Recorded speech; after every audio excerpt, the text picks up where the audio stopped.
arrive to this company and undertake an on-the-spot, unannounced investigation in the legal department. They say that they have some suspicion on some events related to a combination and another deal, and that transactions that qualify basically as anti-competitive agreements. Now what to do? What do you do in such a situation? What do you do if you're a lawyer, if you're an in-house lawyer in this multinational company in India? Can you, as an in-house lawyer in this company in India, claim privilege on those documents and communications? The answer, unfortunately, is not. The reason primarily being that an in-house counsel is actually not considered as an attorney or a lawyer or a legal practitioner under the Indian Advocates Act of 1961 in India. Existing legal framework, Section 2 defines, Advocates Act 1961 clearly defines who is an advocate, who is a lawyer, who is a legal practitioner, but nowhere does it mention that a lawyer working in a company, an in-house lawyer working in a company, is a lawyer. This is similarly in Section 24 of the Advocates Act of 1961, where it says persons who may be admitted as advocates on a state roll. Nothing, no mention. In fact, what is important is to see that the Bar Council of India rules, the Bar Council rule number 49, clearly states that an advocate shall not be a full-time salaried employee of any person, government, firm, corporation or concern, so long as he continues to practice, and shall, on taking up any such employment, intimate the fact to the Bar Council on whose roll his name appears, and shall thereupon cease to practice as an advocate so long as he continues in such employment. So basically, if you are an in-house counsel working in a company in India, you are not a lawyer. And no unconstitutional, extra-constitutional regime is contemplated. Now there also we had 3 interruptions. The first, following the killing of our father of the nation, Bangabandhu Sheikh Mujibur Rahman, a military regime came in. And again, after the killing of Ziaur Rahman, who took over the power, there came another martial law regime by General Shah. And third is the one that we crossed in the meanwhile, is the one which is not exactly taking over, but because of our lack of trust into the election process being conducted by the Election Commission, being manipulated very heavily. And the last time we thought, as the last resort, the 2 things, that perhaps we'll have an interim government to be headed by the last retired Chief Justice, and also, incidentally, the Chief Election Commissioner was also a judge. And both of them broke their oath in different ways. I did not elaborate. In the sense that the judge who became the brief notes about the suggestions, and I will request Dr. Alish Agarwal that he will be circulating because the time is very short.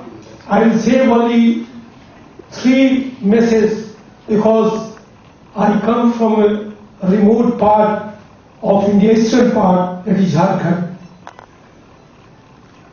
We are 41,000 advocates in Jharkhand state at present, and it is a time for introspection, either judicial side or the lawyer side. And unless and until we introspect and try to reform ourselves, then only reform and accountability will come on surface. And I will say the last word, that Jad Chetan Gun Doshmai Vishwa Kinna Karta Sant Hans Gun Gai Paya. From this session, we will take pearls from this conference, because it has been organized in such a manner which is This morning, when Mr. Agarwal said that we are going to discuss the independence of the bar, I said, but it is not one of the 11 subjects we are discussing. And then he promptly replied that the bar, that the judges include the bar, the lawyers. Now I've quietly accepted that statement without agreeing with it in any sense of the word. But then I find that what he said carried a lot of wisdom.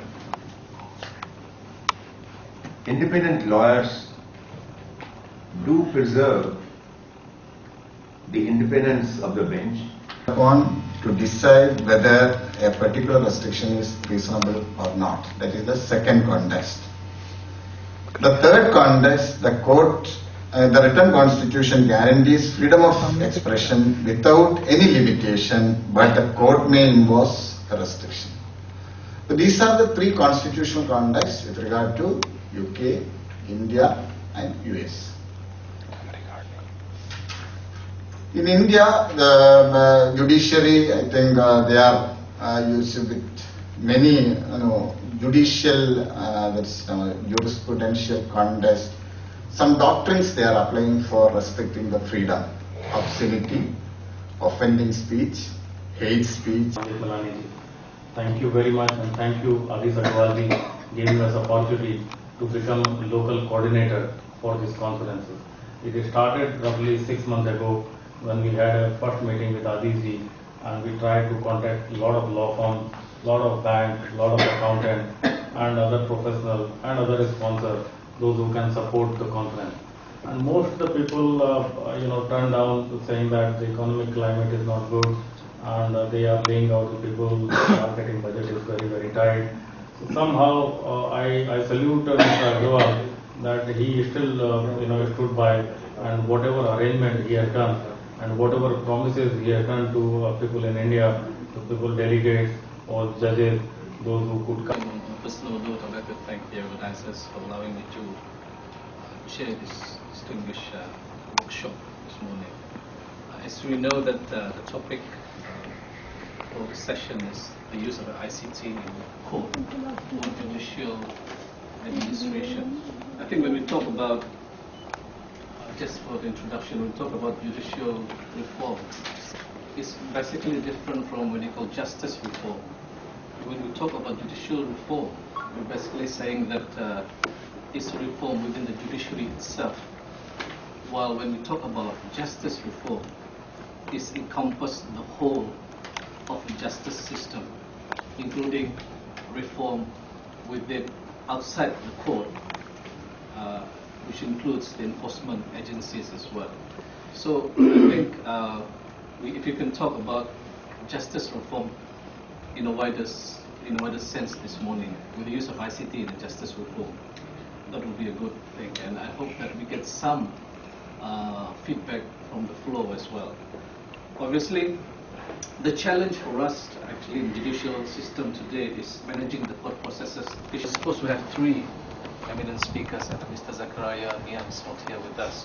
We have two, however, that would be within our time period. Yeah. Before I call the first, I think we have, let me just set the outset. We'll have 15 minutes for question and answers at the end of the session. Yeah. And before I call the speakers, and I'll have my co-chair, Mr. John Fernandez, to say a few words. Thank you. Thank you, Justice Aruni. Honorable speakers, the judges, and friends.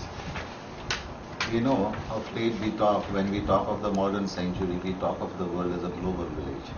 And when we talk of global village, we talk the shortening of the world in communication. And ICT is one of the major components of this invention of the modern century. And we have seen everywhere, including the parliaments, including the Indian parliament, that the people in the villages has access to their representative in the parliament, in the proceedings of the house. But at the same time, I think the other organs of the democratic system maybe the executive and the judiciary also has to follow in line. And in our country, as would be in other countries, I know it is so in England and US, that the court proceedings, the only component media which can do that and give transparent justice to the people. I don't think this is the age for the paperwork. And about 3-4 years back, I'm happy to say I have been to Lahore, to Pakistan. And when we visited the Lahore High Court, it was interesting to note, even outside the door of the court, there is no notice board with the paper stuck, as we may have in our country. They have the TV monitor to indicate the case numbers and the matters before every. It is already said that justice delayed is justice denied. But at the same time, with this ICT, I don't want to say that justice hurried should be justice varied.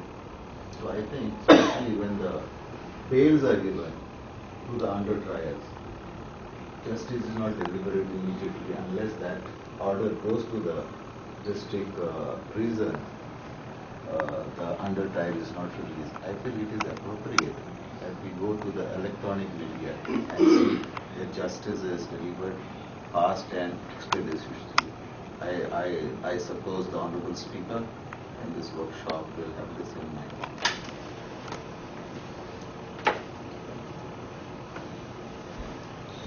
Mr. Justice Hariol, Judge High Court, Brunei,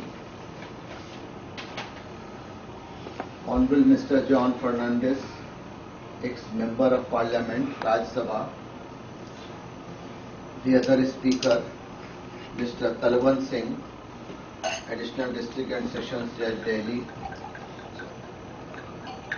and at the international level, they have to solve this problem because the Information Technology Act does not provide as to in what manner the Indian courts will proceed against that person.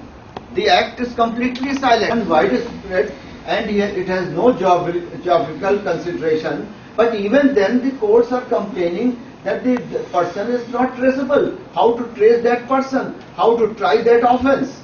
These are the problems which arise, and through this media, I am telling that some steps have to be taken by the International Court of Justice, by the International Court of Crimes, which was yesterday one law, the law of professor from the Punjab University has said, in which the many comments were made that the India has not given its sanction for the. But these are the things which have to be dealt with. Go for a specific act, for a specific individual or the league. This is how what Section 12 provides. Validation of transaction.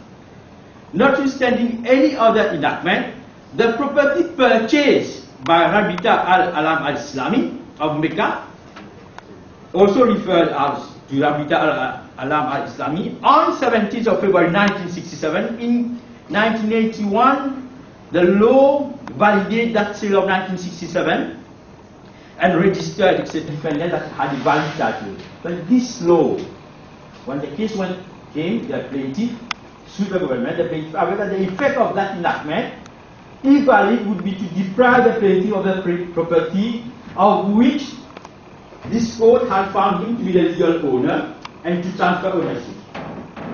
Finally, it rendered that Section 12 was to allow the league to enter a case and obtain property by partial possession. The plaintiff went on and that title was challenged. But when the case came in court, it was pointed out by the court that the provision of the Constitution must be observed as absolute command. It was held that it is a fundamental disposition of the Constitution that there should be a separation of powers between legislature and judiciation. Parliament has no more right to pass judgment than the Supreme Court has a right